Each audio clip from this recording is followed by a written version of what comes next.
Yes, that was the mark of the year in 2011. Andrew Krakouer, do you think it was the best mark of the year, or was Andrew Walker's a little better? There's been a little controversy about this, Sarah, but I remember seeing Walks, I think, at the end of 2011, and I walked up to him and I said, "Oh, mate, I'll call a spade a spade. I thought your mark was better." But I think it might have come down to a popularity contest, and I got the points there. So, a remarkable story. You've been in jail for a year and a half, just over. The day that you walk out and you get to be with your family again, do you remember that moment? Yeah, Barbara came and picked me up, actually. So, yeah, I was just relieved, I think, just to be able to get out there and try to move on with the next phase of my life and be able to put that behind me and obviously learn from the lessons that, you know, that got me in that situation, and then just to be able to move on from it. But, yeah, relief, a lot of relief. And did the Swan Districts save you, do you think, the footy club? Swan Districts were amazing. Even through my time whilst incarcerated, Brian Dawson, the coach, and Brendan Parker, the CEO, came and see me a couple of times whilst I was incarcerated, and for them to be able to do that, you know, they've got their own life and they've got a footy club to run and things like that. And Brian's a professor at you know, University of WA, so he's got a fair bit on his plate. But for them to make time to be able to come down and support me and let me know that they really look forward for me to come back down to the Swannies was just great faith. And you know, all I wanted to do is repay the faith, but it gave me hope as well to be able to look forward to something upon my release. So the Swannies are amazing. You played footy like a man possessed for the Swannies. It was a clean sweep of all the awards, a 1-point win in a grand final that people say that were there that day is the most unbelievable sporting event they've ever seen. And you were the best on ground. You won the Sandover medal. You won the best and fairest for Swan Districts. And what are your memories of this day? Oh, they're pretty good memories, Kelly. It you know, like during the year, you know, I was very lucky to win a fair few accolades, individual accolades along the way. But more importantly, while we played, you know, team sports is because we want team success. So we had an amazing group with amazing players and amazing people. So just for the club, I think it was just so special to be able to get that win. And yeah, there's just jubilation, and you know, the after party wasn't too bad. But there's just great memories of that footy club. I'm just out here watching, but even the boys, when I sort of sit back and watch that and see some highlights of that, it gives me goosebumps still. But you know, even seeing a young Michael Walters there, young Stevie Caniglio run around and kick four, and as a pretty decent team. Yeah, they weren't too bad at all. But yeah, just really good memories of that day. And then Collingwood comes calling, and in particular Mick Malthouse. What happened there when he called you? Actually, got cut off with him on the phone. Oh, really? Yeah, I did. I started talking to him and then it just cut off, and I was like, "Oh, what's going on here?" But he quickly rang back and had a bit of a chat and welcomed me over, and yeah, said congratulations on the opportunity. Look forward to you getting over here. So that again was a bit surreal because, you know, like I said, 2 years before I was in a prison cell.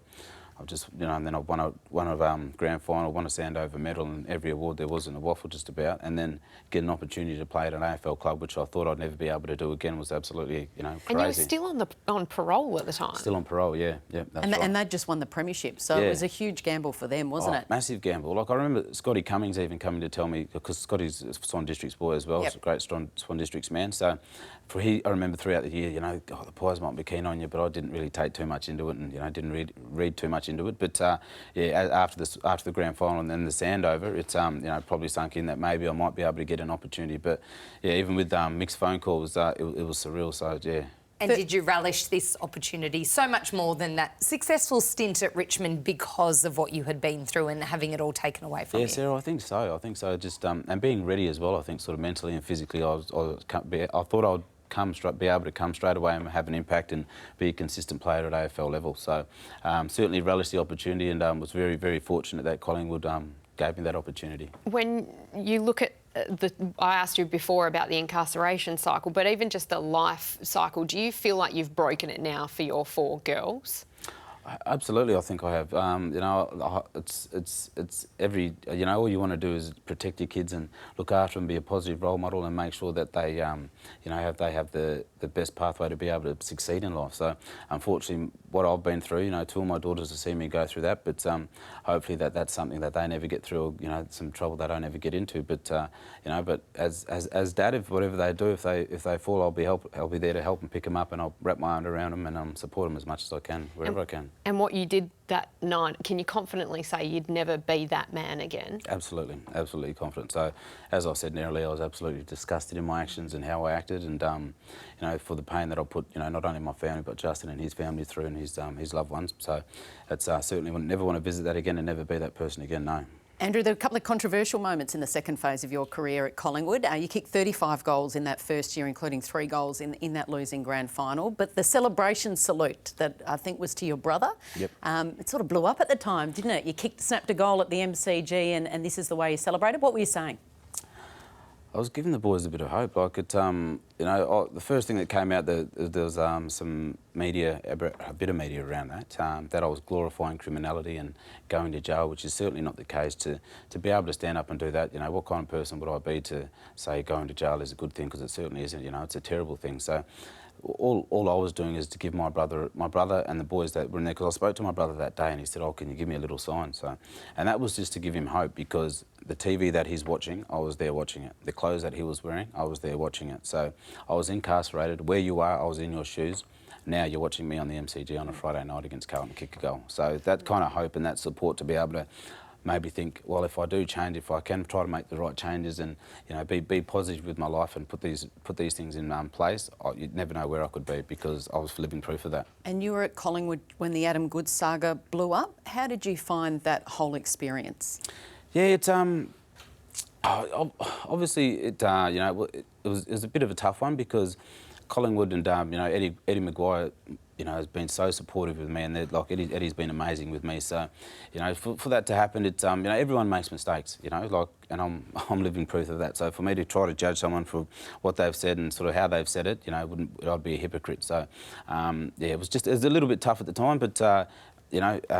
Collingwood got around me and supported me. Eddie did as well, and I have nothing but full respect and support for Eddie. Just even the broader perspective, the booing and the fact that he had to sit out a game and the way that his career ended. I know he's got a documentary that he's going to release in the next couple of months. Do you think that the AFL adequately deals with racism in sport? I think they do, with what they put in place, and I think even as a society as a whole, we've sort of come a fair way. I even speaking to Dad with what he had to go through when he was a footballer, to the footballers coming through now, was nothing like that back then. So as a society, and footy is a really good vehicle to be able to do that and sort of demonstrate to people how to act, and even with that anti-social stuff and equality and all that kind of stuff around football. And football's been a great vehicle to be able to do that. So I think the AFL does do well, but I think obviously there's always room for improvement. But going back to Goodsy, he's an absolute legend and champion of the game, and for him to be able to get booed, like, people have their own opinions on him and how they wanted to boo him and what that was about. But I think it was pretty bad by supporters, because two-time Brownlow medalist, a premiership player, absolute great model, role model, Australian of the Year, to be able to go out like that, I don't think was a good way. So he's, I think there's a little bit to learn from that. How's Dad going? Dad's going well. He's going good. I spoke to him last week, so he's. I'm seeing if he could try to come back to Melbourne. He's enjoying his time in Perth, and yeah, he's going very well. Thank you. Your family was such a big part of you wanting to get out of jail and make amends and really make something of your life in that post-jail period. But how much has football been a really driving force, and the people you've met in football? You mentioned Mick Malthouse. I know Danny Frawley's been a big supporter as well. The Swan District's people, the community feel in rallying around you. Yeah, Sarah, I just remember footy's been such a big part of my life, and it's been such a vehicle for me to be able to connect to people and relate to people. I remember even when I was going to school as a youngster, being the only Aboriginal kid at school, and it was coming from WA back to Melbourne, to be able to try to fit in with kids was a little bit difficult, but through footy I was able to do that. Once I played footy, kids wanted to come and talk and have a bit of a chat, and knew I was not too bad at it. So I've just been so lucky that footy has been that vehicle for me, to meet people, to network, to be able to have great support, like you said, Mick Malthouse, Danny Frawley, the Marn Group Footy Show as well, Grant Hansen with them guys when I was over in Melbourne as well. I've just had amazing people to meet through, and I've got to thank footy to be able to do that. You have never really spoken about your story like you are doing at the moment on the speaking tour and here tonight. Why are you doing it now?